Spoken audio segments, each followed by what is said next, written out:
samau aqni'i wa ghidal ma'u, dan ayat tersebut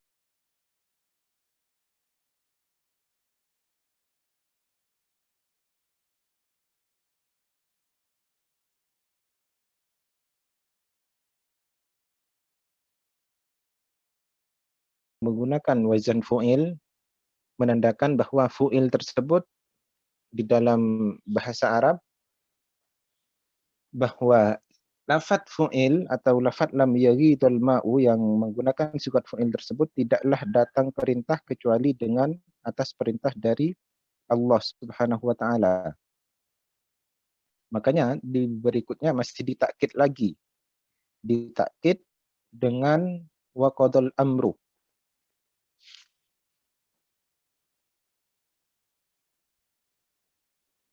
Wa qudiyal amru thumma dzakara huwa faidatu hadhil umur wastawat 'alal judi. Lalu dijelaskan faedahnya dari wa qudiyal amru itu tadi. Jadi wa qudiyal amru adalah sebenarnya bertujuan untuk mentakkid. Mentakkid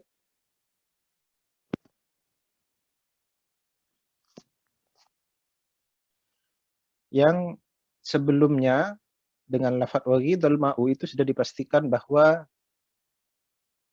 air tersebut tidak akan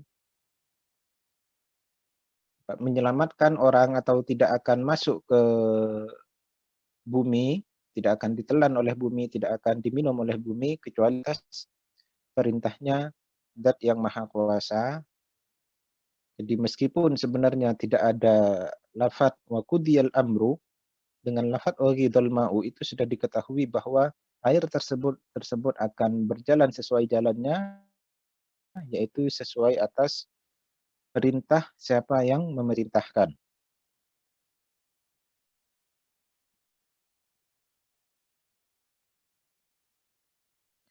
Begitupun juga dengan di surat yang lain, misalkan di surat Yusuf, fa'akalahu dzi'bu. Fa'akalahu dzi'bu, maka di sini fatakbir bi aklihi duna iftirasihi fihi diqqatu ihkam. Serigala di sini memakan atau memangsa? Memangsa. Ya, tapi di sini Al-Quran menggunakan memakannya. Fa'akalahu dzi'bu. Bukan dengan faftarosahu dzi'bu, tapi menggunakan fa'akalahu dzi'bu, tanpa menggunakan kalimat iftarosa atau memangsanya. Kenapa demikian? Karena di sini kedikotan ada apa? Kedikohan, yaitu ada ketelitian di dalam kalimat tersebut.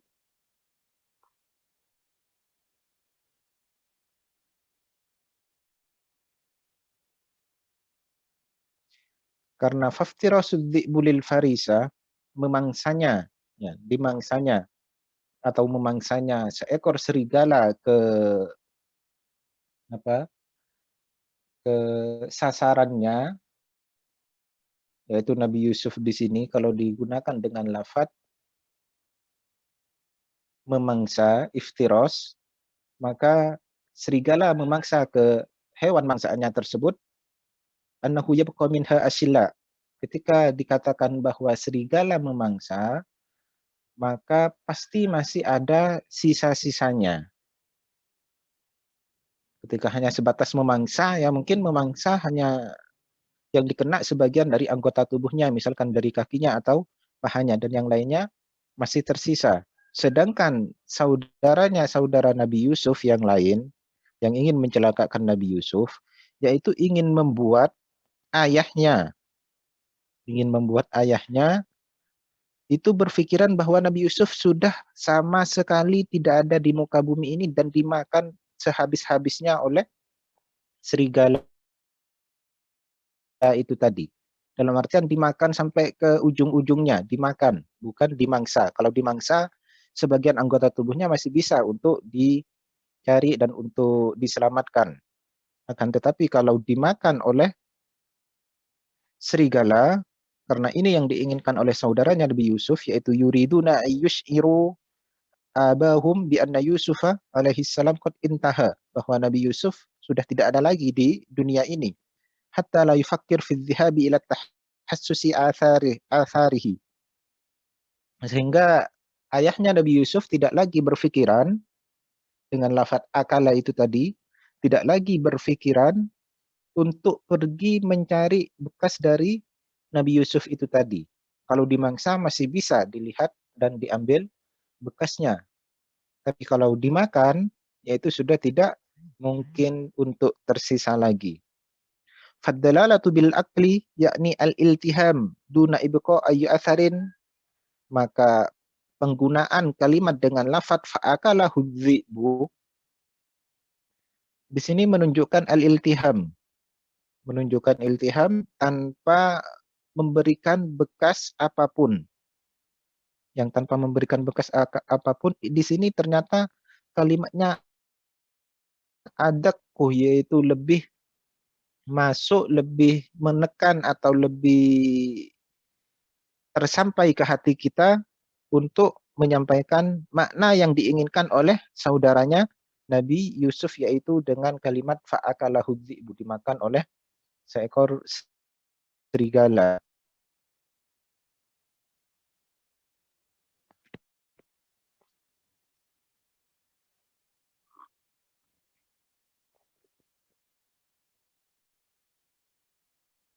Ini Yolan dan Faras. Kenapa bisa ada ular di rumahnya? Di mana rumahnya Yolan?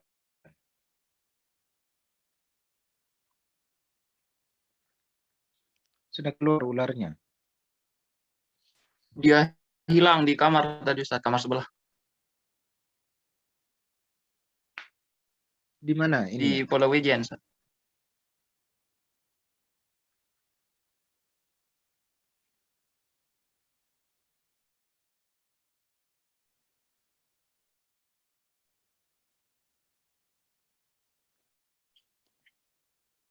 Bersebelahan kamarnya dengan Iya, satu rumah, cuma beda kamar. kok bisa ada ular? Melihara ular. Enggak, Ustadz kaget tadi pas lihat di sana, diri terus. Takutnya biasanya tempat sholat, takutnya ntar anu.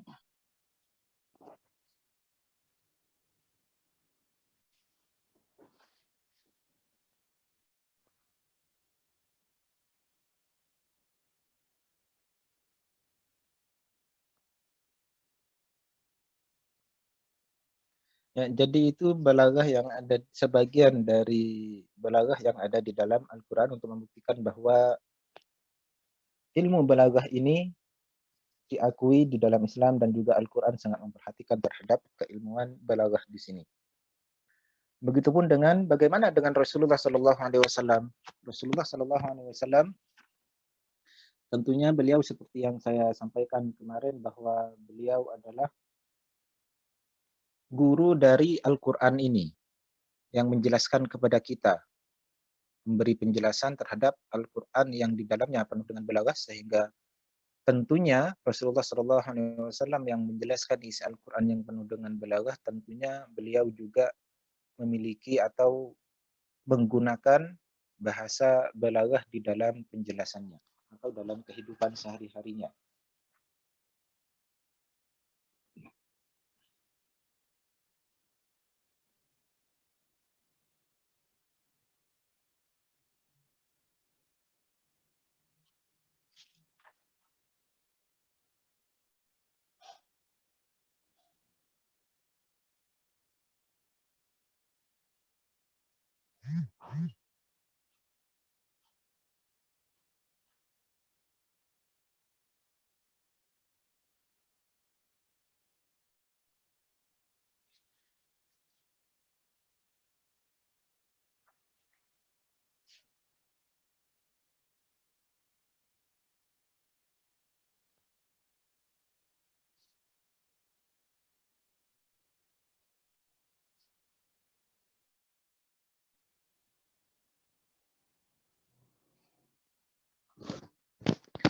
Ya, jadi misalkan di sini pernyataan atau sabdanya Rasulullah SAW tentang beliau bahwa beliau orang yang memahami terhadap retorika, terhadap keilmuan bahasa Arab, termasuk di dalamnya ilmu balaghah, baik dalam nahwunya ataupun surahnya ataupun dalam balaghahnya. Rasulullah merupakan orang yang paling pertama dan yang paling fasih dalam penggunaannya. Sebagaimana hal itu disampaikan oleh Rasulullah SAW dengan sabdanya, yaitu ana afsahul Arab. Saya adalah orang yang paling fasih dalam penggunaan bahasa Arab. Dan balaghah itu adalah al-fasahah, kefasihan. Biaidi anni min Quraisyin. Dan saya juga termasuk dari golongan kaum Quraisy. Wa nasya'tu fi Bani Sa'ad bin Bakar. Dan saya juga hidup berkembang dari golongan Bani Sa'ad. Bani Sa'ad dari golongan Bani Quraisy. Yang mana dari Bani Sa'ad di sini beliau yaitu termasuk dari golongan atau dari kaum yang memperhatikan terhadap kefasihan dalam berbahasa Arab. Sehingga di situ ada juga ketika siapa di sini ada yang mengatakan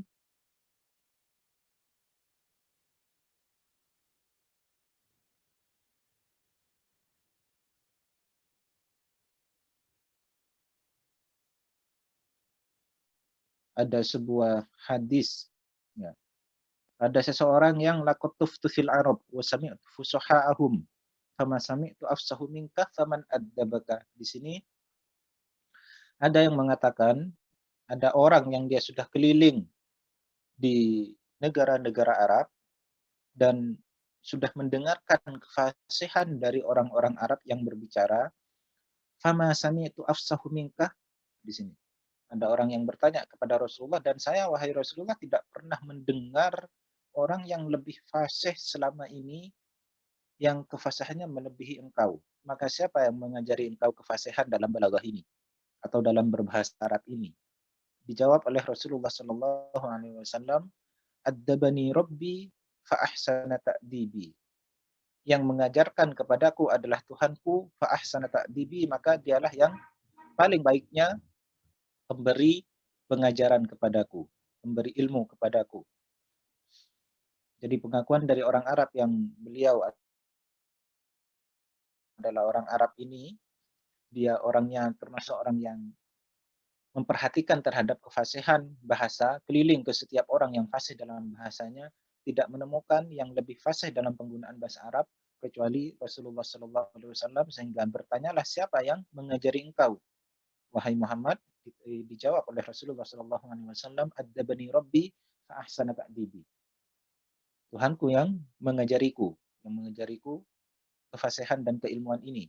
Fa ahsana ta'dibi, sehingga baguslah pendidikannya atau baguslah hasil keilmuannya yang didapat dari Allah Subhanahu wa taala.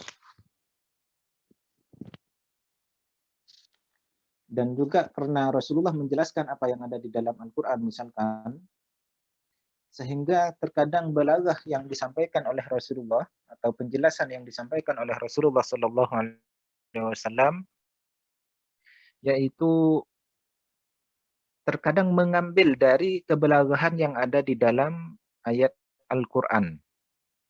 Seperti misalkan perkataan atau sabda-sabdanya Rasulullah sallallahu alaihi wasallam yang hal itu diambil dari kebalaghahan yang ada di dalam ayat Al-Qur'an. Seperti contohnya hadis yang sudah terkenal di tengah-tengah kita, yaitu alamatul munafiqi salasun, idza wa'ada akhlafa wa idza tumina khana wa idza haddatsa kadzaba. Yang sudah sering kita dengar misalkan ayatul munafik salasun, idza haddatsa kadzaba wa idza wa'ada akhlafa wa idza tumina khana. Nah, hal ini hadisnya Rasulullah ini yang penuh dengan kefasihan, penuh dengan balaghah di sini. Hal ini diambil dari firman-Nya Allah Subhanahu wa taala dari surat At-Taubah. Di surat At-Taubah yang berbunyi wa minhum man ahadallaha la in atana min fadlihi lanasaddaqanna wa lanakunanna minas shalihin falamma atahum min fadlihi bakhilu bihi wa tawallaw wa hum mu'ridun fa'aqabahum nifaqan fi qulubihim ila yaum yalqawnahu bima akhlafullaha wa ma wa'aduhu wa bima kanu yakdzibun. Di sini di surat At-Taubah ayat 75, 76 dan sampai 77. Jadi hadis dari Rasulullah Shallallahu Alaihi Wasallam tersebut yaitu diambil sebenarnya muktabis, itu mengambil dasarnya dari ayat Al-Quran itu tadi. Sama halnya dengan sabda yang lain, misalkan sabda yang lain bahwa Rasulullah Shallallahu Alaihi Wasallam bersabda, atau dari hadis qudsi. Dari hadis qudsi di sini, a'dadtu li ibadis sholihin ma la ainun ra'at, bahwa Allah menyediakan bagi hamba-hambanya yang soleh nanti di akhirat di surga, ma la ainun ra'at wala udhunun sami'at wala khatar ala qalbi bashar.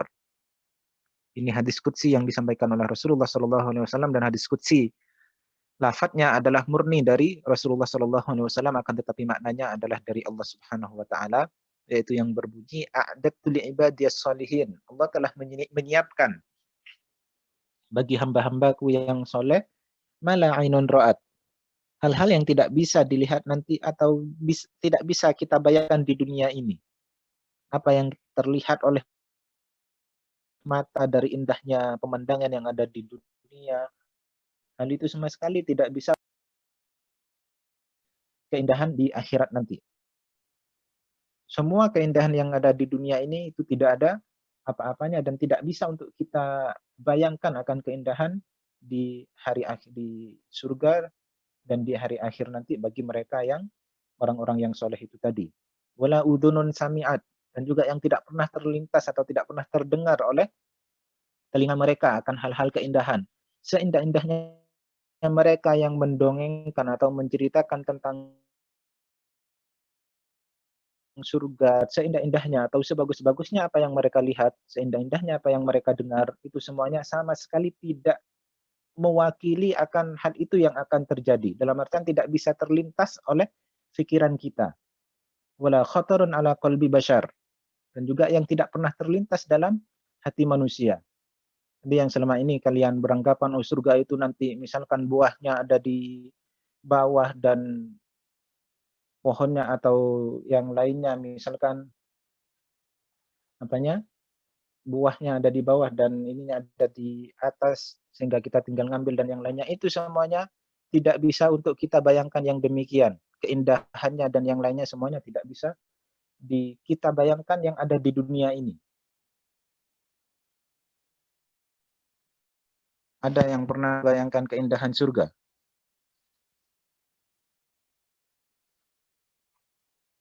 Dulu pas kecil. Jadi semua yang dibayangkan oleh kita semuanya dari keindahan surga, bahwa nanti akan ada apa, sungai mengalir dengan indah, air susu yang halal dan semuanya demikian yang suci dan bersih. Yang kita bayangkan dan kita pikirkan selama kita ada di dunia, maka pikiran kita dan bayangan kita tidak akan pernah sesuai dengan keindahan yang hakikatnya nanti di akhirat. Jadi wala udhunun sami'at wala khatar ala qalbi bashar, ini dalam hadisnya Rasulullah.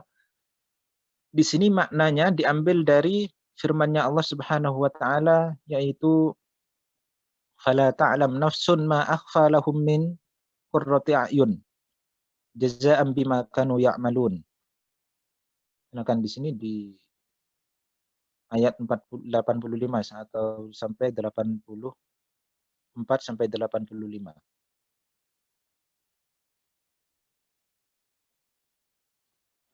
Jadi seperti itu hadis-hadisnya Rasulullah Shallallahu Alaihi Wasallam yang di dalamnya mengandung kefasihan dalam hal bahasa Arab, itu juga ada yang diambil dari atau dasarnya yaitu dari ayat-ayat Al-Quran yang di dalamnya juga terdapat kebalaghahan dan sudah dipastikan kefasihan bahasanya yang ada di dalam ayat Al-Quran.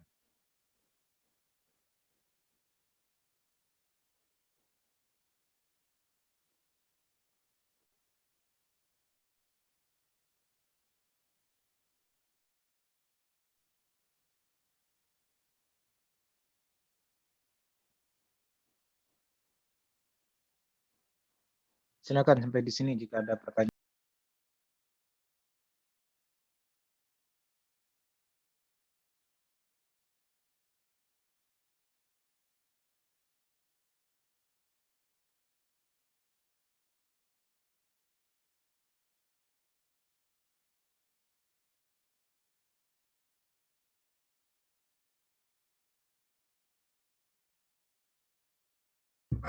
Ustadz, izin bertanya. Ya, silakan. Tentang itu, Ustadz. Bedanya penggunaan hamzah istifham dengan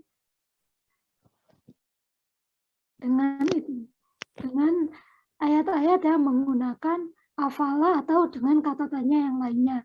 Seperti itu di surat Al-An'am contohnya Qul dzakaro ini dengan ayat-ayat yang menggunakan yang memiliki makna sama. Qul dzakaro ini yang artinya katakanlah apakah dua pasang yang laki-laki itu kan kalimatnya kan apakah itu apa bedanya apa sih dengan ayat-ayat lainnya yang juga memiliki kata apakah? Syukran. Ya.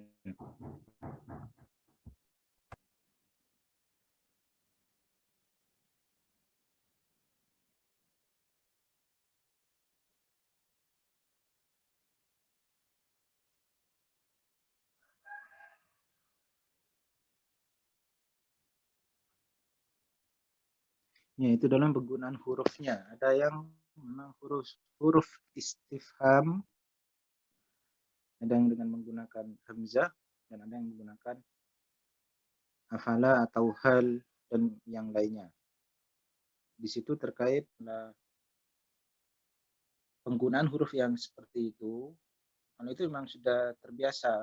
Misalkan a'budullah atau di dalam surat-surat yang lain seperti yang dicontohkan tadi, itu tingkatan kalau dalam penggunaan orang bahasa Arab itu tingkatan untuk apa? Untuk tidak memboroskan kalimat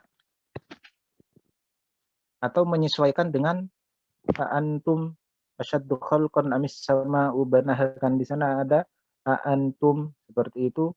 Nah, tidak menggunakan hal antum asyad, tidak menggunakan yang demikian, akan tetapi dengan mengikhtisorkan, yaitu mengikhtisorkan sesuai dengan apa? Sesuai dengan dari maksud pertanyaan itu tadi.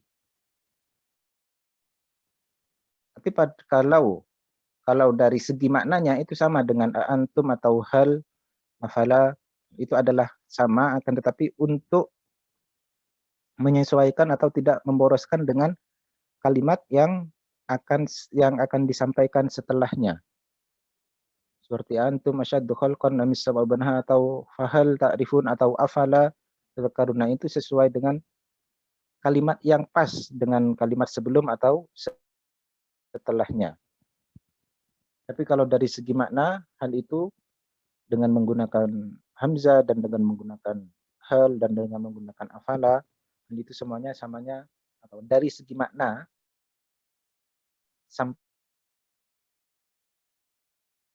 sampainya ke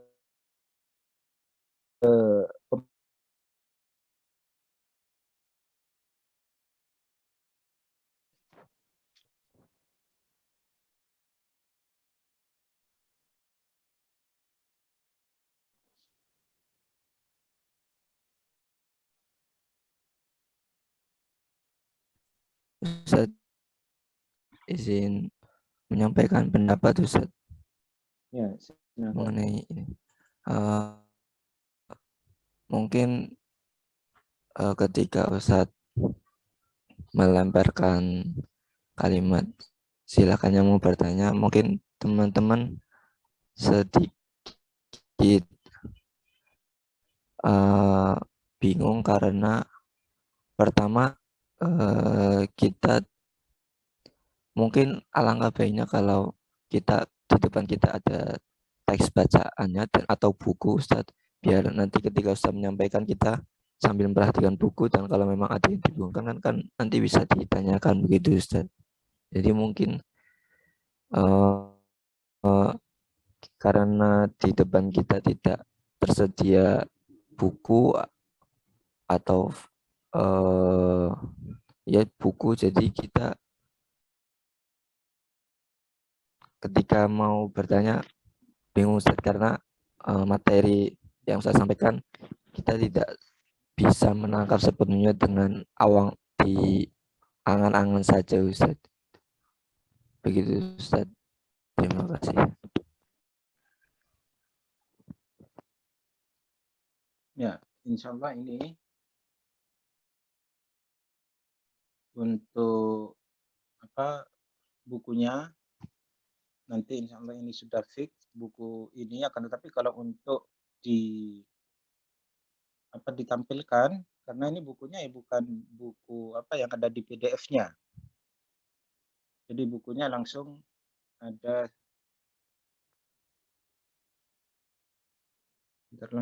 di saya, langsung saya yang pegang. Ini masih ada satu buku yang ada di saya, sehingga saya juga tidak bisa untuk memperlihatkan kecuali diperlihatkan dari kamera, dan itu tetap saja hasilnya tidak sama seperti menampilkan di layar share screen yang ada di filenya, yang bukunya sudah tersedia di file. Karena di sini bukunya tidak tersedia di file, sehingga bukunya masih bentuk hard di saya, bentuk buku. Jadi untuk diperlihatkan ini masih belum bisa, kecuali nanti ini buku ini sudah fit dan ini yang akan kita kaji, yang akan kita bagi per halaman-halaman. Ini sekitar sedikit tipis halamannya, sehingga ini memungkinkan untuk kita bisa selesaikan selama 1 semester ini.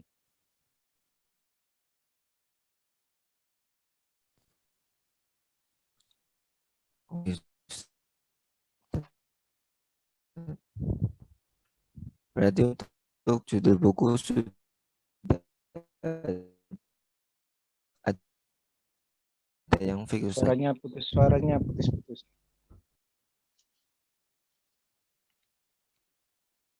putus-putus.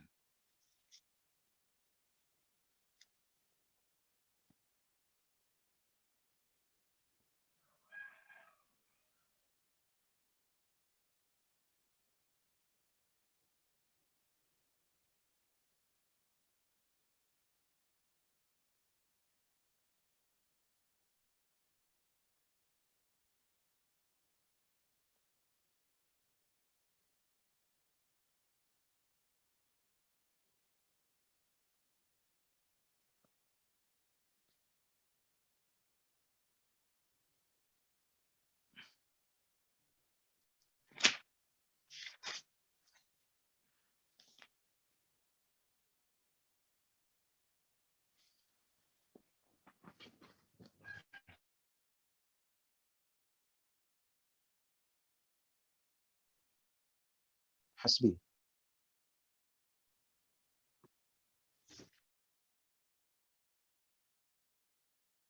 Putus-putus Ustaz, internetnya nggak stabil.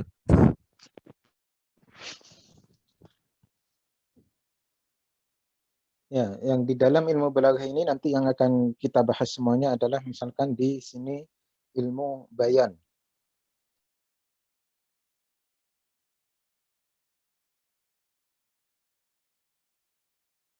Sedikit akan saya berikan penjelasan dari ilmu bayan yang di dalam. Maka di sini kita di ilmu bayan dan pembahasannya, di awal kalimat pembahasan dari ilmu bayan.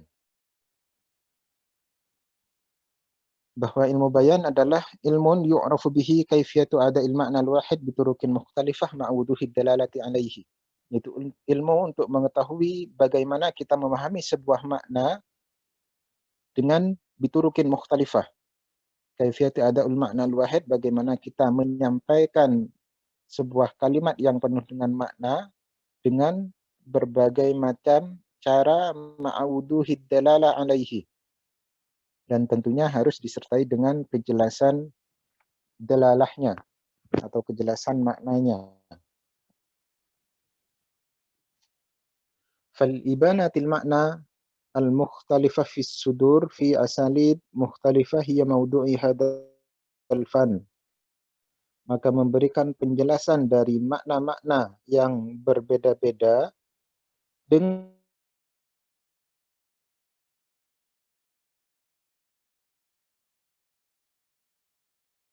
cara yang berbeda, itu adalah pembahasan dari ilmu bayan di sini. Sedalamnya, dan itu adalah pembahasan dalam ilmu bayan. Yang makna dari at-tashbih itu sendiri adalah asyibhu fil lughah maknahu al-mithlu wal musyabaha al-mumatsalah.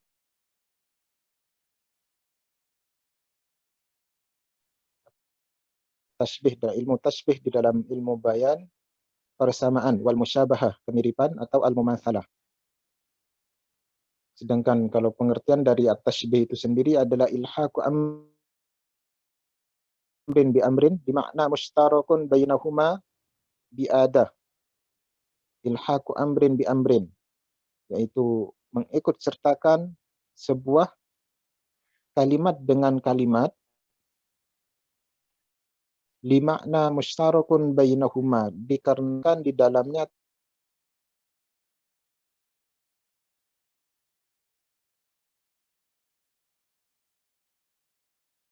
terdapat makna yang mustarok. Makna yang mustarok itu adalah makna yang juga bisa di antara sya'run kal-laili, bahwa rambut seperti sedang gelap gulita. Maka di sini fa inna ma taqsuduhu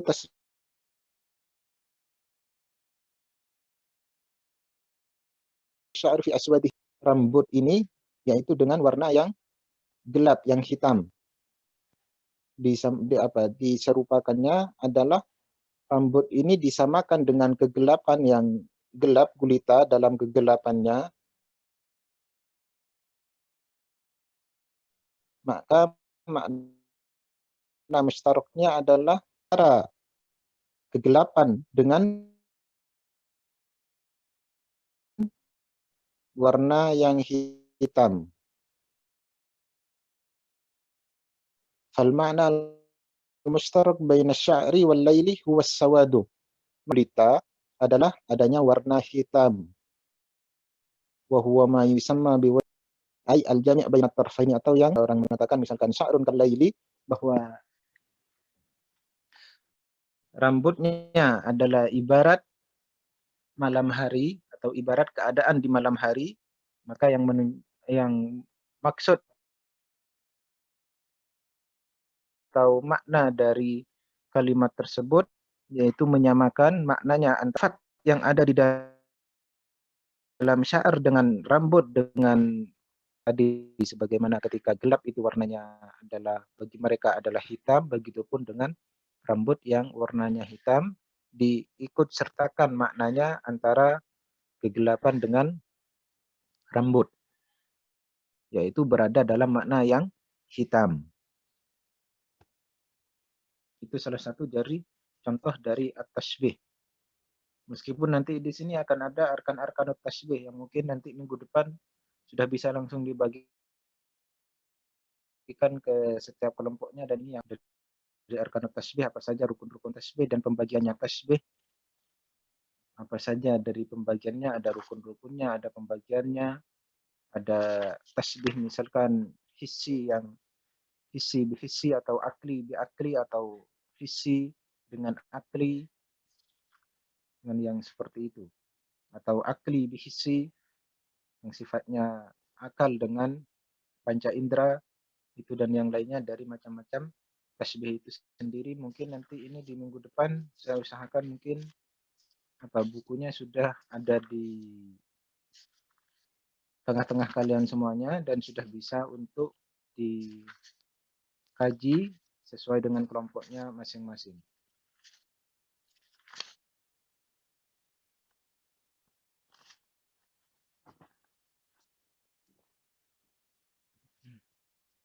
Ya, silakan sampai di sini jika ada pertanyaan. Untuk yang tidak hadir sudah ditulis apa penanggung jawabnya.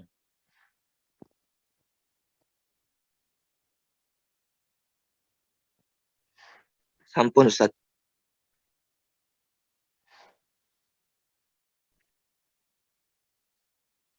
Silakan jika ada pertanyaan.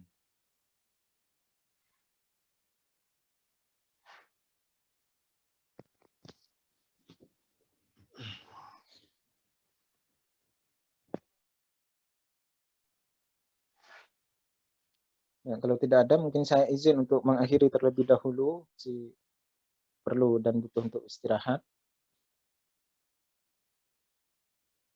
Saya izin terlebih dahulu dan silakan untuk melakukan kegiatan aktivitas yang